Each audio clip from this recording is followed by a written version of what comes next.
오늘 자고 돌아보시면서 함께 인사합니다. 성도님은 세상을 지키는 거룩한 파수꾼입니다. 시작.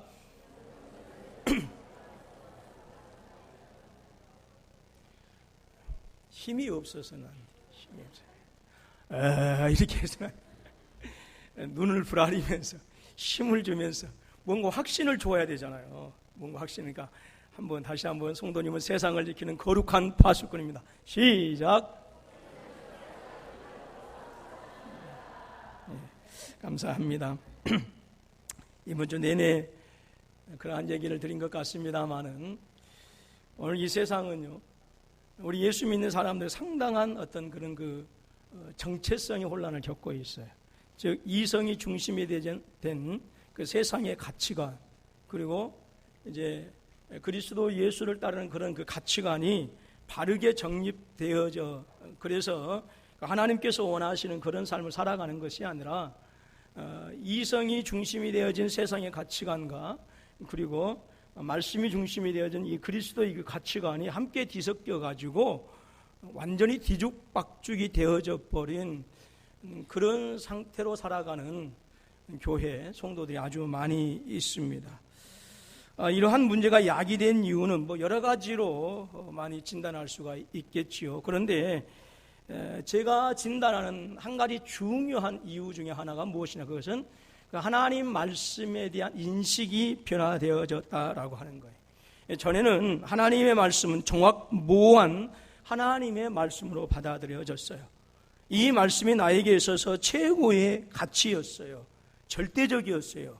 그러나 요즘 들어서 성경의 말씀은 오류가 있다라고 그렇게 얘기를 합니다. 그리고 성경은 나에게 있어서 절대적이 아니라 이제 상대적이다라고 이렇게 얘기를 하고 있어요. 그래서 성경의 그 절대성을 상대성으로 전락시켜버리는 이러한 일들이 이제 우리 교회 안에 아주 그리고 성도들 안에 팽배해져 가고 있는 이러한 이유가 세상의 가치관과 그리스도의 그 가치관이 함께 뒤섞여 가지고 우리가 어떻게 무엇을 위해서 어디서 왔으며 어떻게 살다가 어디로 가야 할 것인가를 전혀 알지 못하고 그저 세상이 이끄는 대로 세상의 시류와 합해서 살아가는 우리 크리스찬들이 너무 많이 있습니다.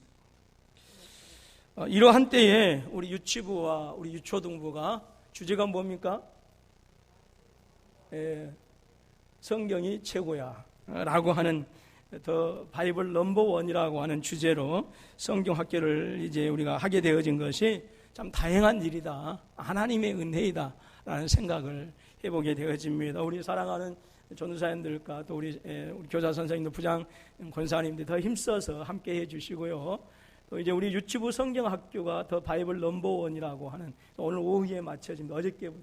어제부터 했고요. 또 이제 24일부터 25일, 26일 주일까지 금요일 저녁부터 이제 우리 유초등부 성경학교가 시작이 되어집니다. 많이 격려해 주시고 이제 위로해 주시고 기도해 주셔서 우리 아이들이 이 가치관이 혼동되어진 이러한 시대에 성경이 최고야라고 하는 이런 신실한 믿음을 가지고 살아갈 수 있도록 서로 협력해 주시고 기도해 주시면 고맙겠습니다. 이 시간에는 우리가 읽은 본문 말씀을 통해서 성경이 무엇 때문에 기록되어졌는가, 성경에 기록된 목적이 무엇인가라고 하는 것을 다시 한번 살피면서요, 우리의 신앙을 다시 한번 좀 바르게 세웠으면 좋겠어요. 어떤 신앙이냐면 성경은 하나님의 말씀이다라고 하는 거예요. 성경은 정확무오한 하나님의 말씀이고 이 말씀을 통해서만 우리가 하나님을 만날 수 있으며 이 말씀을 통해서만 우리가 구원에 이를 수 있다라고 하는 이 분명한 신앙의 고백을 저와 여러분들 다시 한번 확실하게 세워서 이 세상이 어떻게 흘러가든지 간에 이 세상의 시류에 따라가지 아니하고 이 세상의 가치관에 우리의 마음과 뜻이 함몰되지 아니하고 정신을 똑바로 차려서 주님 오시는 그날까지 우리들의 신실한 신앙을 지켜나가는 선한 은혜가 저와 여러분에게 함께 하실 수 있기를 주님의 이름으로 부탁합니다. 본문 30절 말씀에서 이렇게 말씀하고 있어요. 예수께서 제자들 앞에서 이 책에 기록되지 아니한 다른 표적도 많이 행하셨으나 오직 이것을 기록함은 너희로 그리스도께서 하나님의 아들, 예수께서 하나님의 아들 그리스도이심을 믿게 하려 하며 또 너희로 믿고 그 이름을 힘입어 생명을 얻게 하려 함이라 라고 이렇게 말씀하셨어요.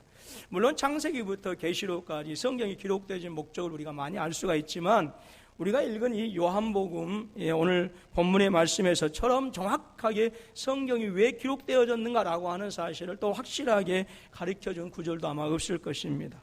여러분, 모든 성경은 무엇에 대해서 말씀해 주고 있느냐? 그래서 예수님께서 하나님의 아들이시다라고 하는 것에 대해서 말씀해 주고 있습니다. 여러분, 하나님의 아들이 누구입니까? 바로 인생을 구원하시는 그리스도이십니다. 하나님께서 이 세상에, 즉 저와 여러분들에게 예수 그리스도를 보내주신 것은 바로 만세전부터, 창세전부터 그리스도 예수 안에서 택하신 당신의 백성들을 구원하시기 위해서 오늘 저와 여러분들에게 주님께서 우리 사람의 몸을 입고 이 땅에 오신 줄로 믿습니다. 여러분, 그래서 구원이라고 하는 것은 인류의 모든 불행의 근원인 이 죄에서 건져내는 것을 의미하는 거예요. 이것이 바로 우리 예수님의 이름의 뜻입니다. 마리아에게 예수님의 잉태 사실을 가르쳐주면서 천사가 이렇게 얘기합니다. 아들을 낳을 것이다. 그런데 그 이름을 예수라 하라. 이는 그가 그의 백성을 그들의 죄에서 구원할 자이심이라 하니라 했어요. 예수의 뜻이라고 하는 것은 하나님의 백성들을 하나님의 백성들의 그 죄에서 구원한다라고 하는 뜻을 가지고 있어요. 이것이 예수라고 하는 뜻입니다. 예수님은 저와 여러분들 단순히 어떤 어려운 처지나 고통에서 구원해 주시기 위해서 오신 것이 아닙니다. 물론 우리가 예수를 믿고 신앙생활 잘 하게 되어지면 현실의 아픔과 고통에서 구원받는 것도 사실입니다. 그러나 그것이 예수님께서 이 땅에 저와 여러분들에게 오신 본질이 아니다라고 하는 거예요. 우리 예수님께서 이 땅에 오신 진정한 목적은 죄에서 구원하시기 위해서 오늘 저와 여러분들에게 오신 줄로 믿습니다. 그러므로 여러분, 구원론은요, 필연적으로 무슨 문제와 연결되어져 있느냐면 죄의 문제와 연결되어져 있어요. 여러분, 이 문제를 올바로 깨닫지 못하면 여러분, 예수님께서 우리를 구원하셨다라고 하는 이 본질적인 문제를 전혀 엉뚱하게 해결해 버려요. 그래서 예수님께서 이 땅에 오신 목적이 나를 잘 살게 하려고, 나를 치료해 주시기 위해서 뭐 이런 식으로 그 예수님의 그 구원의 가치를 너무 이런 말이 죄송하면 천박스럽게 아주 전락시켜 버리고 만다라고 하는 것이죠. 여러분, 우리 예수님께서 이 땅에 오신 이유는 잘 살고 건강해서 뭐 세상에서 떵떵거리며 배부르고 등 따숩도록 하기 위해서 오신 것이 아니라 하나님의 택한 백성들이 그들이 지은 그 죄에서 구원받아서 영생을 얻도록 하기 위해서 우리 예수님께서 이 땅에 오신 것입니다. 그렇기 때문에 성도의 구원은 철저하게 바로 우리를 구원해 주시는 예수 그리스도 안에 속하게 되는 것입니다. 여러분, 구원이라고 하는 것은 다시 한번 말씀드립니다마는 영생을 얻는다라고 하는 것을 말씀하고 있어요. 무엇을 얻는다고요? 영생. 그러면 이 영생의 의미를 우리가 한번 또 살펴보아야 돼요. 이 영생의 의미가 단순히 시간적으로 영원히 산다라고 하는 의미도 되지만 더 본질적인 의미가 있어요. 그것은 깨어져 버린 하나님과 나와의 관계를 온전케 하는 거예요.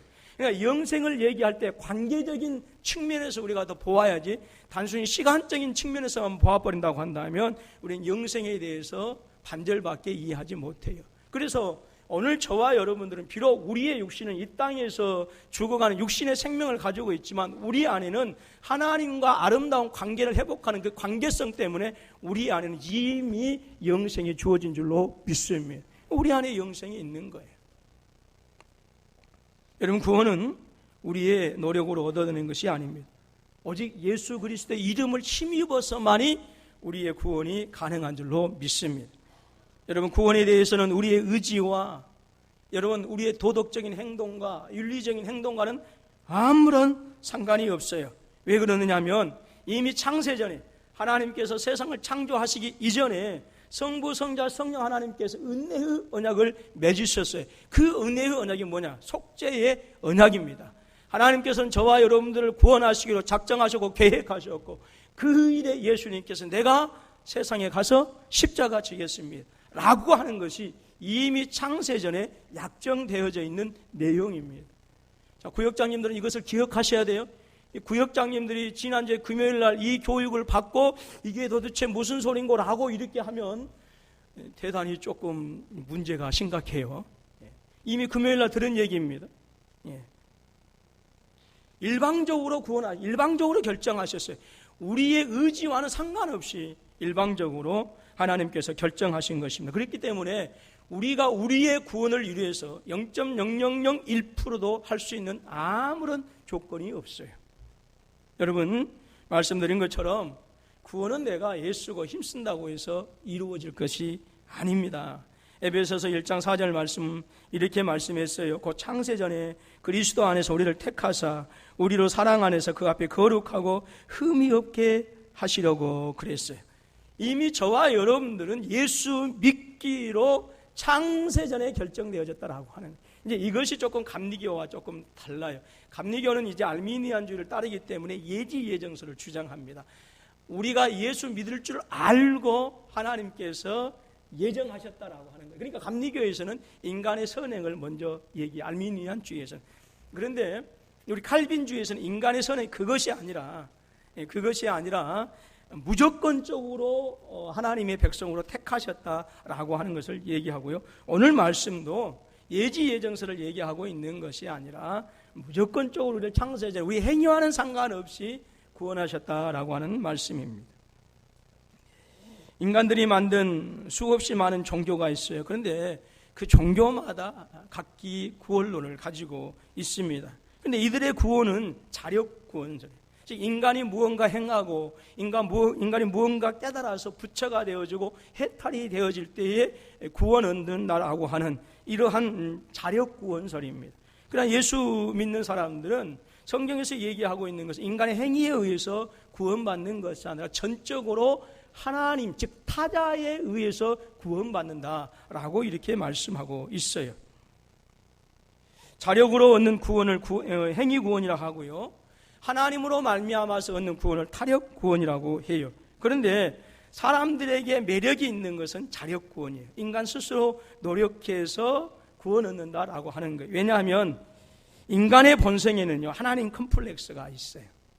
우리가 성경에서도 아담과 하와를 보게 되어지면 선악을 알게 하는 과실을 따먹으려고 사탄이 꼬드길 때에 결정적인 어떤 말에 넘어갔느냐, 하나님과 같이 되리라고 하는 그 얘기에 속아서 넘어가 버렸어요. 그래서 우리 인간에게는 하나님 컴플렉스가 있어요. 즉 하나님같이 되어지고자 하는, 심리학적인 용어로 신데렐라 컴플렉스라고 하는 말이 있습니다만은 우리에게는 인간에게는 하나님같이 되고자 하는 하나님 컴플렉스가 있어요. 그래서 이 하나님 컴플렉스가 있는 인간들은요, 내가 무언가 취해서 내가 무언가 했을 때 거기서 만족을 느끼고 거기서 성취감을 느끼고 그리할 때에 자기에게 영광이 돌아오기 때문에 사람들에게 매력 있는 것은 하나님으로 말미암아 구원받는 이 타력 구원이 아니라 인간 스스로 노력했을 때에 구원받는다라고 하는 이 자력 구원설이 훨씬 더 매력 있게 들립니다. 세상에 있는 종교들이 그 나름대로 경전을 가지고 있기도 하고요. 또 불교도들이 믿는 불경도 있어요. 또 모슬렘들이 가지고 있는 경전은 우리가 코란이라고 합니다. 근데 우리는 우리 믿음의 사람들에게는 신약과 구약이라고 하는 성경이라고 하는 이런 세상의 다른 종교들과의 다른 그런 경전을 가지고 있습니다. 세상의 종교들 보게 되어지면 거기는 인간이 무언가를 깨달아서 얻은 그 지혜를 기록하고 있고요. 자연 만물을 통해서 배우는 그런 지혜를 가지고 있습니다. 여러분, 우리가 가끔 가다가 TV에서 불교의 경전을 우리가 강의하는 것을 듣게 되고, 그 다음에 공자의 사상이나 맹자의 사상에서 중국의 고대 사상에 대해서 우리가 자주 듣게 되어집니다. 많은 사람들이 거기에 동의를 하고 정말 그렇구나라고 이렇게 얘기를 합니다. 그러나 성경의 사상에 대해서는 받아들이지 못해요. 왜 그럴 수밖에 없느냐 하면, 여러분, 세상의 모든 종교는 순환적인 역사 사관을 가지고 있어요. 돌고 돈다라고 하는 거예요. 그래서 불교도 그래서 이제 이게 윤회 사상이 있게 되어진 것이죠. 그런데 세상의 모든 종교들은 하나님께서 허락하신 이 자연 세계 안에서 무언가를 깨닫고 그래서 소위 말해서 경전을 기록하고 가르침을 설파하는 것이기 때문에, 그래서 사람들은요 자기들이 사는 이 세계 안에서 얻은 것을 듣기 때문에 아하 그렇구나 동의하고 설득되어지는 거예요. 그러나 성경에 대해서는 왜 사람들이 거부할 수밖에 없느냐? 성경은 자연을 통해서 우리에게 구원의 계시를 알려주는 것이 아니라 철저하게 자연 밖에 하나님으로부터 말미암아서 구원의 지식이 우리에게 나타나게 되어집니다. 그렇기 때문에 세상의 종교는 이 자연 안에서 인간이 생각하고 느낄 수 있고 볼 수 있는 그런 것을 통해서 교훈되어지고 가르쳐지기 때문에 거기에 쉽게 동의할 수 있고 쉽게 우리가 그 지적인 어떤 것들에 대해서 합의할 수가 있지만, 세상 밖에 있는 하나님에 의해서 우리 인간이 도저히 받아들일 수 없는 세계에서 온 것이기 때문에 우리 인간은 구원에 이르는 하나님의 말씀이라고 하는 이 놀라운 계시, 은총의 계시에 대해서는 받아들이지 못하고 거부할 수밖에 없는 거예요. 무슨 말씀인지 알아잡수셨습니까? 예, 알아잡수신 줄로 믿습니다. 그러니까요, 맹자의 사상이나 소크라테스의 사상이나 누가 와서 뭐라 한다도 그래 그 말이 맞아, 그래 그 말이 맞아. 그러나 거기에는 구원이 없어요. 구원이 없어요. 그들의 말이 다 틀린 건 아니에요. 맞아요. 그러나 성경은 인간 말씀드린 것처럼 인간의 경험 속에서 지혜를 모아서 온 책이 아니다라고 하는 것이죠. 그 보존 과정도 이제 특별하고요. 그래서 이제 40여 명의 사람들에 의해서 1600년간에 걸쳐서 이제 기록되어진 책이 이제 우리에게 전달되어진 것이죠. 근데 40명의 사람들을 보게 되어지면 어떤 사람들은 농부이기도 하고 어떤 사람들은 어부이기도 하고 어떤 사람들은 제사장, 어떤 사람들은 선지자, 어떤 사람들은 왕이기도 하는데, 그렇다고 한다면 배운 것도 다르고 사는 어떤 시대적인 차이도 나기 때문에 그 내용이 대단히 다양할 수밖에 없을 것이지만 오직 하나 된 통일성을 가지고 있습니다. 누구에 대해서? 예수님에 대해서. 그리고 20년 안에 같은 시대 속에서 같은 문화를 가지고 있는 사람들에 의해서 기록되어졌다고 한다면 그 하나의 어떤 통일성을 가지고 있는 것이 그렇게 신비롭지 않겠지만 몇 년에 걸쳐서요? 1600년이 걸렸다라고 하는 거예요. 그렇기 때문에 여러분, 하나의 통일성을 가지고 있다라고 하는 이것은 인간에 의해서 만들어진 것이 아니라 오직 하나님에 의해서 기록되어졌다, 하나님에 의해서 전달되어진 하나님의 말씀이다라고 하는 것을 우리가 알게 되는 것입니다. 여러분, 성경이라고 하는 것은 다른 뜻이 아니에요. 기록되어진 하나님의 말씀이에요. 성경은 하나님의 말씀이 문서화되어진 것이 바로 이 성경입니다. 그래서 말씀드린 것처럼 40여 명이 넘는 사람들, 각기 직업이 다르고 또 시대적인 차이가 있음에도 불구하고 하나된 통일성을 이루는 그것은 바로 성경은 사람에 의해서 만들어진 것이 아니라 하나님께서 우리에게 전달해 주신 것이기 때문이다 라고 하는 것이죠. 히브리서 1장 1절 말씀 보니까 옛적의 선지자들을 통하여 여러 부분과 여러 모양으로 우리 조상들에게 말씀하신 하나님이 그랬어요. 히브리서의 저자는 누군지 모릅니다. 히브리서를 누가 기록했는지, 어떤 분들은 사도 바울이라고도 하고 어떤 분들은 바나바라고 하기도 하고, 아무튼 중요한 것은 구약, 한 가지 주장하는 것은 뭐냐면 구약 성경에 대해서 정통한 사람이었다라고 그렇게 얘기를 주장해요. 그런데 히브리서에서 주장하고자 하는 것이 무엇이냐? 우리 예수님은 모세보다 우월하시고 천사보다 우월하시고 영원전부터 영원까지 계신 하나님이시다라고 하는 사실을 증거해 주기 위해서 히브리서가 기록이 되어졌어요. 그래서 먼저 우리가 보게 되어지면 모세에 대해서도 얘기하고 천사들에 대해서 얘기하면서, 그러면서 예수 그리스도만이 우리 하나님이시다라고 증거하는데, 그런데 1장 1절에서 중요하게 옛적의 선지자를 통한 여러 부분과 여러 모양으로 이미 우리 조상들에게 말씀하셨다라고 하는 거예요. 예수님에 대해서 어떤 때는 꿈이나 어떤 때는 환상이나 어떤 때는 직접 나타나셔서 어떤 때는 사건을 통해서 어떤 때는 어떤 사람들을 통해서 우리에게 이미 말씀하셨는데, 그것은 바로 예수님에 대해서 말씀하신 것이다 라고 하는 것입니다. 그러니까 히브리서 기자가 우리에게 얘기해주고 있는 중요한 포인트 하나는 구약에서도 오실 예수님에 대해서 말씀하셨고 신약에서는 오신 예수님, 그리고 다시 오실 예수님에 대해서 말씀하신다라고 하는 것을 선포해주고 있어요. 여러분, 그래서 성경의 원저자는 여러분 사람이 아니라 바로 하나님이다라고 하는 사실을 믿으실 수 있기를 주님의 이름으로 축원합니다. 그 이유는 성경은 하나님의 감동으로 되어졌어요. 감동이라고 하는 말을 좀 쉽게 이야기하면 하나님의 뜻과 생각과 지혜와 마음입니다. 그 마음을 성경을 기록하는 그 저자들에게 부어주셔서 바로 모든 사건과 모든 일들을 통해서 하나님의 말씀을 기록하게 한 것이죠. 그래서 여러분 어떻습니까? 다른 좋은 책들은요, 여러 번 읽으면 조금 질리죠. 그래서 읽기 싫은 것이 이 세상의 성경. 그러나 여러분, 성경은요, 읽으면 읽을수록 잠이 안 와요. 무슨 말씀인지 아셨죠, 지금? 잠 깨시라고 말이에요. 여러분, 성경은 읽으면 읽을수록 더 나에게 새롭습니다. 그리고 성경은 읽으면 읽을수록 나를 더 온전하게 하는 거예요. 성경은 읽으면 읽을수록 하나님의 놀라운 은혜를 경험하게 하는 줄로 믿습니다. 왜냐하면 살아계신 하나님의 감동이 들어있는 책이, 감동으로 기록되어진 책이기 때문에 그렇다라고 하는 거예요. 그러므로 여러분, 성경을 가까이 하실 수 있기를 주님의 이름으로 축원합니다. 오늘 본문 말씀에서는 성경이 왜 기록되어졌는가라고 하는 것에 대해서 분명하게 말씀해 주고 있어요. 하나님께서 분명히 인간을 비롯해서 천지의 모든 만물을 창조하셨다라고 하는 사실을 성경에서 말씀해 줍니다. 그러니까 어떤 사람들은 성경이 과학책처럼 인식하기도 해요. 그러나 성경은 과학을 증명하기 위한 책이 아닙니다. 창조의 목적이 무엇인가라고 하는 것들을 우리에게 정확하게 말씀해 주고 있어요. 우리가 이 목적을 알고 성경을 보고 이렇게 해야지, 과학적으로 접근해서 이렇게 한다고 해서 성경의 모순을 발견하려고 한다면, 성경 모순도 발견되지 않습니다만은 전혀 엉뚱한 해석을 내릴 수밖에 없다라고 하는 거예요. 그렇다고 해서 성경이 윤리적인 책이냐, 도덕적인 책이냐, 또 성경을 도덕적인 관점에서, 윤리적인 관점에서 해결하려고 하는 분들도 있습니다.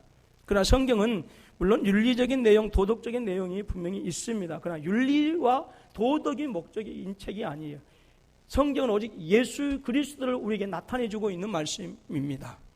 물론 우리가 율법을 따졌을 때 성경학자들 율법을 세 가지로 나눠요. 시민법 내지는 자연법으로 나누고, 제사법으로 나누고, 그리고 이제 도덕법으로 나누어요. 시민법은 당시 3,500년 전에 이스라엘 백성들이 가나안 땅에 들어갔을 때 그 가나안 땅에 들어가서 어떻게 살아야 할 것인가를 가르쳐주기 위해서 소위 말해서 시민법, 자연법을 기록했어요. 그러나 지금 이것은 우리에게 해당되는 말씀이 아닙니다. 다만 그 시민법과 자연법을 주어졌을 때 그 의도와 목적이 무엇이냐를 알아서 우리가 알아야 돼요. 근데 이런 것도 모르고 성경을 자의대로 해석하면 안 된다라고 하는 거예요. 그 다음에 도덕법이 있어요. 도덕법은 10계명이 대표적입니다. 그 10계명은 주님 오신 그날까지 지켜야 될 법이에요. 그리고 제사법이 있어요. 제사법은 5가지 제사와 7가지 절기를 통해서 우리가 하나님께 어떻게 해서 구약시대 백성들이 나아갈 것인가, 어떻게 하나님께 나아가서 은혜를 받을 것인가라고 하는 것을 5가지 제사와 7가지 제사를 우리에게 통해서 말씀해 주셨어요. 그러나 이 5가지 제사와 7가지 제사는 예수님께서 오셔서 십자가를 지시고 부활하심으로 말미암아서 다 성취되어졌어요. 그러니까 우리가 이 5가지 제사와 7가지 절기를 지킬 필요가 없는 거예요.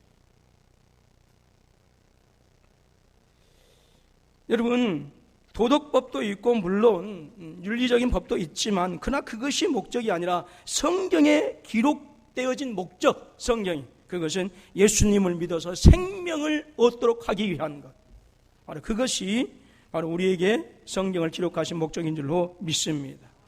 성경 첫 번째 있는 창세기부터 마지막에 있는 요한계시록까지 여러분 성경의 통일된 초점은 바로 구원입니다. 구원론이에요. 구원. 즉 하나님께서 저와 여러분들에게 성경을 주신 목적은 바로 예수님을 믿고 하나님과의 아름다운 관계를 가지고 이 땅에서 예수님 같이 살다가 천국 가서 다시 이루어질 이 땅에, 새하늘과 새 땅, 그래서 영원히 살도록 하게 하는 것이 우리에게 성경을 주신 목적이다 하는 것입니다.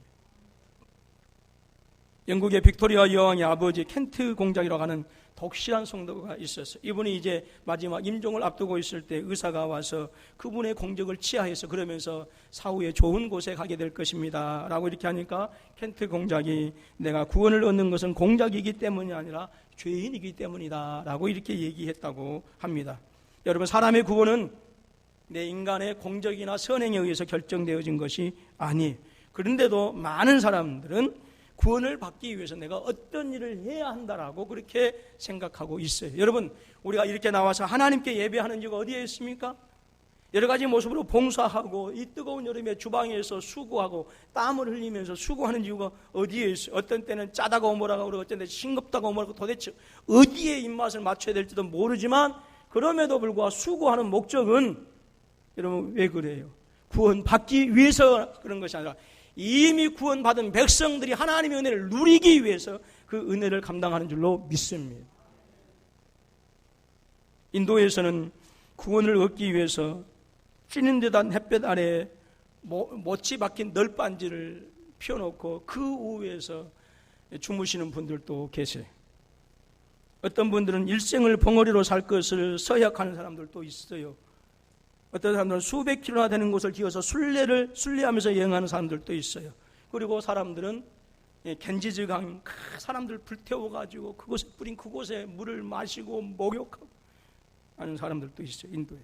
근데 여러분, 예수 안 믿는 비신자들 입장에 봤을 때 이것이 정말 거룩하다, 야 대단하다라고 이렇게 할지 모르겠지만 왜 하나님께서 하나님의 이름을 찬양하고 성도들끼리 아름다운 사랑을 나누라고 우리에게 입술을 주었는데 무엇 때문에 일평생 동안 뭐 한다고 입 다물고 사느냐 그 말이에요. 이것이 죄입니다. 세상의 윤리적인 관점, 도덕적인 관점에서는 수행하기 위해서 뭔가 깨닫기 위해서 여러분 말을 안고 사는 것이 대단하다라고 할지 모르겠지만 하나님께서 우리에게 입술을 주신 목적이 어디가 있어요? 예수님의 이름을 찬양하고 아름다운 또 말을 해서 서로 간에 힘이 되어지고 격려해 주기 위해서 우리에게 입술 주셨고 정말로 중요한 것은 먹으라고 주셨잖아요.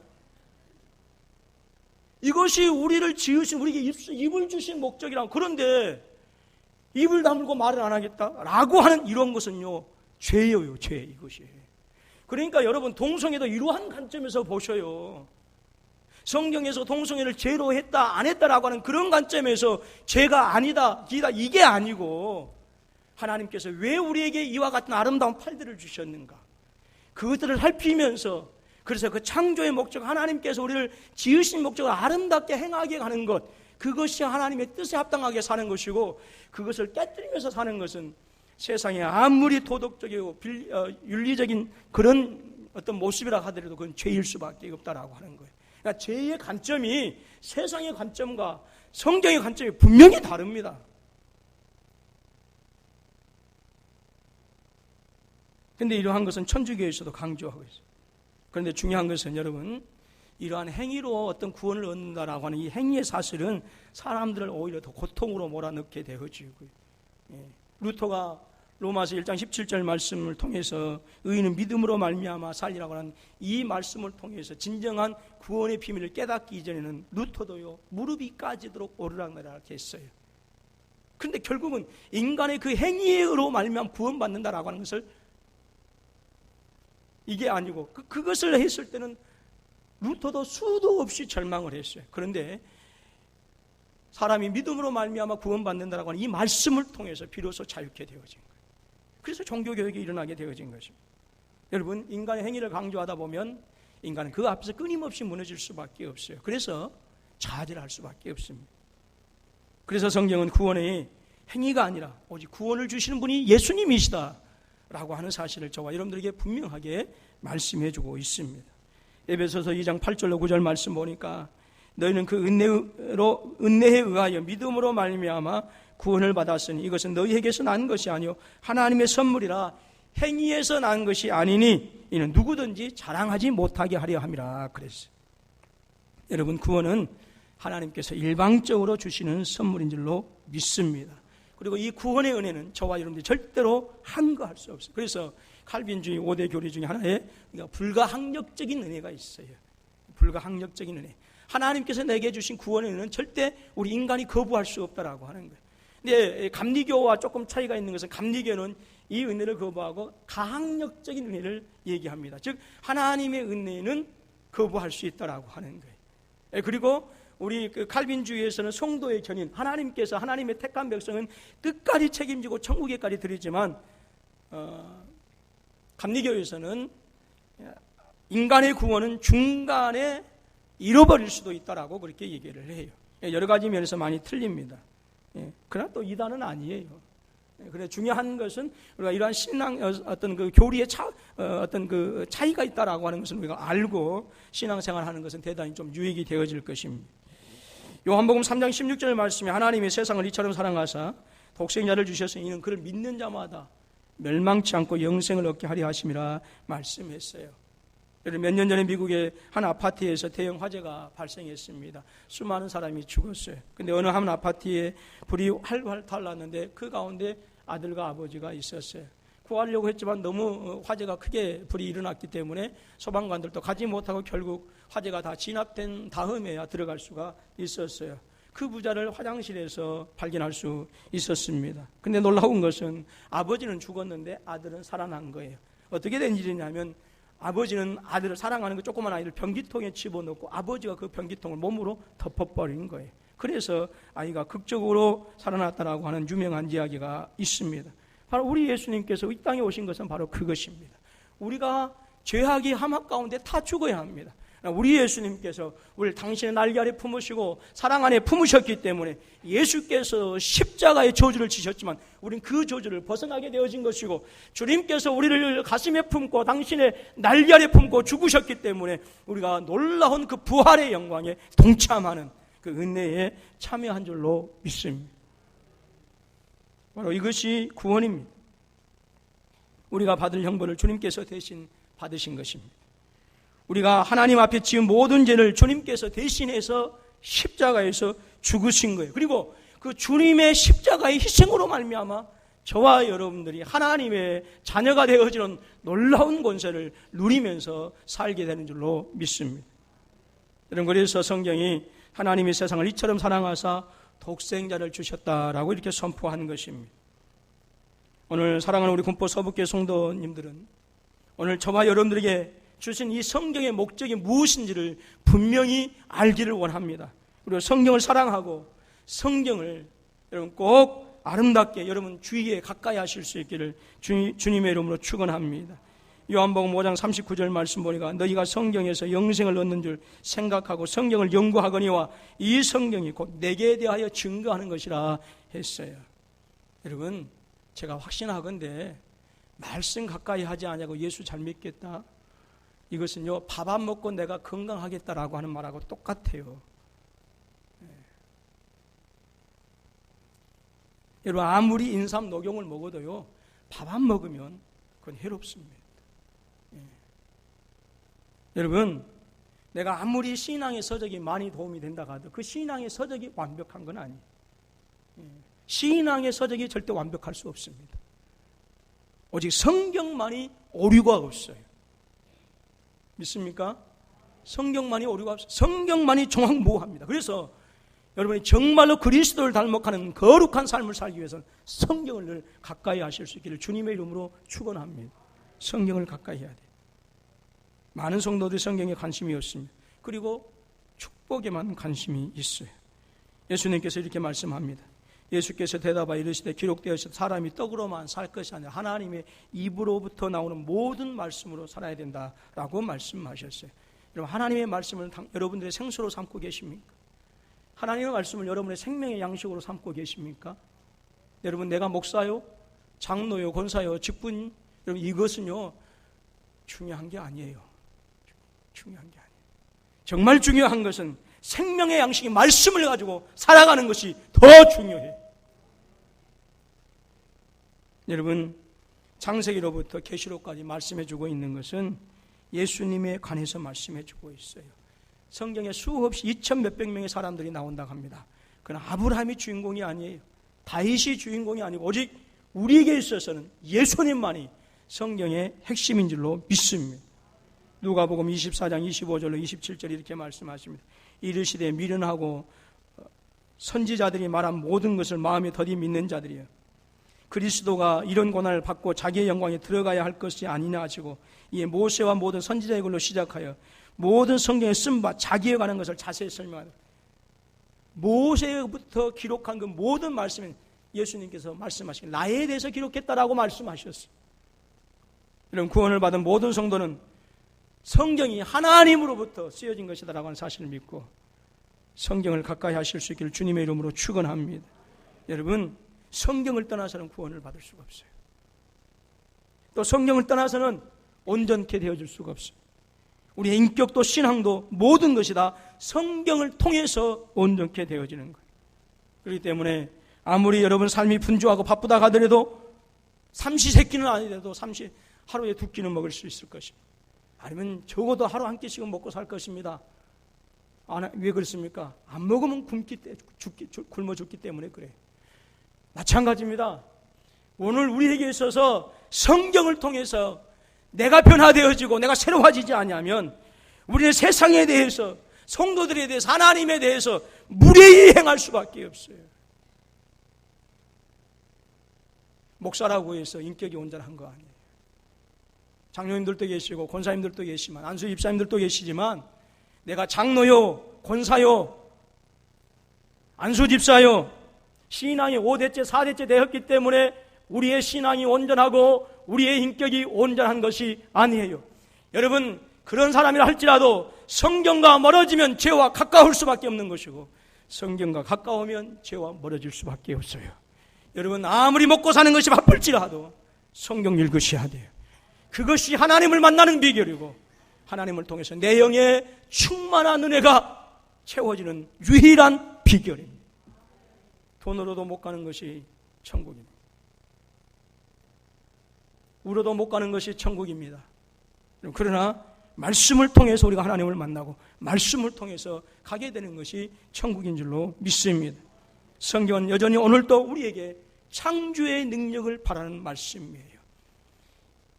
이미 수천 년 전에 하나님께서 말씀을 통해서 빛이 있으라 하실 때 빛이 창조해준 그 능력의 말씀이 그때 상실되어져 버리는 것이 아니라, 이 말씀을 우리가 읽고 믿으면 빛이 있으라 하셨던 그 창조의 능력과 권세가 말씀을 통해서 내 삶 속에 이루어진다라고 하는 거예요. 부활의 능력과 권세가 예수님 부활하실 때 사라져버리고 상실되어져 버린 것이 아니라, 그걸로 끝나버리는 것이 아니라, 내가 말씀을 통해 내가 변화되어져 그 말씀을 믿을 때에 나에게 사망의 음침한 골짜기가 떠나갈 수밖에 없는 것이고, 죽음의 골짜기가 벗겨질 수밖에 없는 거예요. 여러분의 삶 속에서 사망의 음침한 골짜기를 벗어나기를 원하고 죽음의 골짜기가 벗어나기를 원하신다고 한다면, 여러분들 성경을 대하실 수 있기를 주님의 이름으로 축원합니다. 성경 읽으셔야 돼요. 그래야 세상의 가치관과 그리스도의 가치관이 뒤죽박죽이 되어가지고 혼란스러운 이 시대 속에서도 우리의 믿음을 순수하게 지켜나갈 수가 있어요. 설득되어지면 안 돼. 세상의 문화에, 세상의 이론에, 세상의 지혜에, 세상의 지식에 설득당해서는 안 돼요. 하와가 사탄에게 설득당하는 것처럼 설득당해서는 안 돼요. 우리에게는 하나님의 말씀이 있어요. 도리어 세상을 이끌어갈 수 있는, 도리어 세상을 설득시킬 수 있는, 세상을 하나님께로 인도할 수 있는 전능하신 말씀이 있습니다. 이 말씀이 있음에도 불구하고 패한다는 것은 우리의 믿음의 부족함 때문이에요. 그렇기 때문에 여러분, 철저하게 여러분의 삶 속에서 말씀을 가까이 해서 이 가치관이 혼동스러운 이러한 시대에 그리스도의 가치관을 확실하게 세우고 세상을 설득시켜가고 세상을 지켜가는 믿음의 거룩한 파수꾼들이 되어줄 수 있기를 주님의 이름으로 축원합니다.